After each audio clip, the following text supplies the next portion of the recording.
બધું કરે હા એટલે તમને આ જ્ઞાન ના હોય તમારો ભાવ કેવો થાય? હા, પછી એ ભાવ વિપરીત ભાવ થઈ જાય ને. આવરો ભાવ થઈ હા, જાય. વિપરીત થઈ જાય. એ કરીને લપસ્યા બધી. હા, પછી લપસવામાં આવે. કેવું લપસર કે બીજા સાધન જોઈએ છે મારે જુદી છે. હા, પૂછે તો પછી વાંધો નહીં. પૂછે તો બધું કેવું પૂછ્યા વગર કશું અક્ષરે બોલાય. કોઈ જ્ઞાની પાસે બોલેલા નહીં કોઈ. આમાં અમારી પાસે કોઈ બોલેલું નહીં. એ એકલો જ પેલો નજીકમાં આવ્યો ને થયો ને પ્રસંગ એટલે એનો સ્વભાવ દેખાઈ ગયો. અને ગમે એટલું હિતકારી હોય તો નુકસાન કરે છે ને, આપણે ફાયદો શું કરે છે? 4 મહિના પછી એમને કહ્યું કે મારું બધું કરેલું દાદા નકામું ગયું કે છે. શું થવાનું હતું તે જ હા, થયું. તે જ થાય ને. એ તો અજ્ઞાની લક્ષણ ઉભા થઈ જાય. લગ્ન. એટલે તમારે નક્કી કરવાનું, બીજું કશું નહીં. સેન્સિટિવ પણ થાય એનો વાંધો નહીં, પણ તમારે નક્કી કરવાનું બુદ્ધિમાં અભૂત થવું છે હા, નિશ્ચયથી. ભાઈ દાદા, એ બે પ્રસંગ જુદા છે. ખિસ્સું કપાવવું અને સેન્સિટિવ થવું એ તો હવે સમજાય છે કે ન થવાય એ પણ દાદાની બાબતમાં સેન્સિટિવ થવાય, કારણ કે એક ભાવ છે ને. ના, ભાવ છે તો ભાવ નુકસાન કરવાનો એ હવે બરોબર સમજાય છે, પણ આ તો એક કહું છું કે આ પૂછે એટલો જવાબ આપવો. બરોબર છે. એક રસીભાઈ આને શું કરીશું આપણે? હા, બરોબર. કેવો આમાં એક થોડીક વ્યવહારમાં ગેરસમજણ ઊભી થાય દાદા. વ્યવહારમાં કોઈ ગેરસમજણ ઊભી થાય કે દાદાને આમ થયું તો નિરૂબેન હાજર હતા તો એમ કેમ થવા દીધું.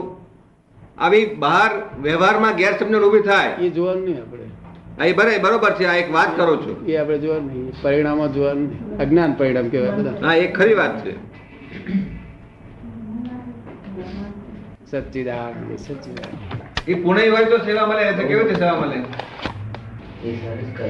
થોડુંક રહ્યું છે સેન્સિટિવ પણ નહીં. સેન્સિટિવ પણ એ બી પ્રકૃતિ છે ને. પ્રકૃતિ નથી, એ તો જાણ્યા પછી એ પ્રકૃતિ બહાર રહેવું તે આપણો ધર્મ. શું? પ્રકૃતિથી બહાર પ્રકૃતિ જોયા કરવાની, જાણવું જોવું તે આપણો ધર્મ. પ્રકૃતિનું કર્યા કરે. તે ઘડી જો જાણવા જોવા રહેતા હોય તો પકડું. સેન્સિટિવ પણ શામાં જાય છે? હે? સેન્સિટિવ પણ પ્રકૃતિમાં જાય છે ને. સેન્સિટિવ પણ શામાં જાય? અજ્ઞાનતામાં. ભાઈ પ્રકૃતિમાં જ કહેવાય ને. હે? પ્રકૃતિમાં કહેવાય ને. શેમાં? પ્રકૃતિમાં. પ્રકૃતિ પ્રકૃતિમાં તન્માયાકાર થયો. તન્માયાકાર થયો એ સેન્સિટિવ પણ. પ્રકૃતિને જાણે ને જુએ તો વાંધો નથી મને. હું જાણું પ્રકૃતિનો દોષ ના કરીએ. હા, ભક્તિભાવ જે છે, ભક્તિનો ભાવ, એના લીધે સેન્સિટિવ પણ આવે ને.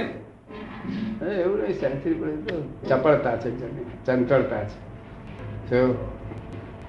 તમે સમજ પડી ને? એમની આજ્ઞામાં રહેવું એ જ સાચી વાત. જ્ઞાની થઈ જાય આવો આ વિષય આપણે. હા, થઈ જાય દાદા, બરોબર થાય તે રૂપ થાય.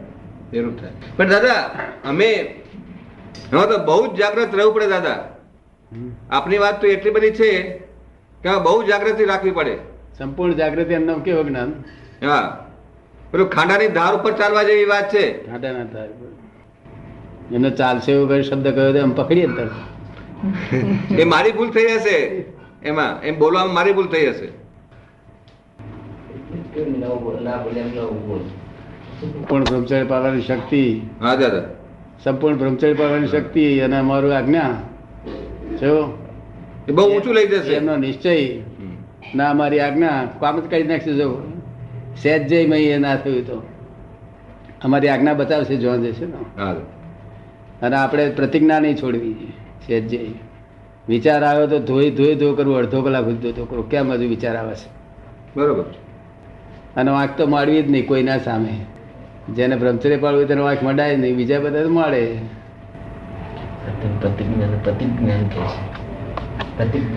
આવ્યો છે અમારો પછી ગાદી પ્રાપ્ત થાય એવો રસ્તો આવ્યો છે. હા, હાથમાં આવ્યું છે તે સંસારની અજાગૃતિ અમને વાંધો નથી. શું?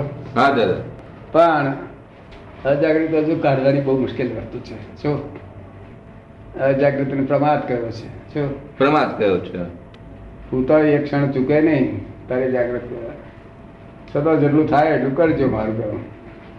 અરે એમને વધારવાનું કહીએ છીએ આપણું, કારણ કે લોકોનું કલ્યાણ કરે ને, હા લોકોનું હિતકારી કરે ને. બરાબર. એમને બેસવાનું જ છે ને.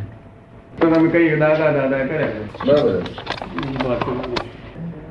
આખો દાડો દાદા દાદા.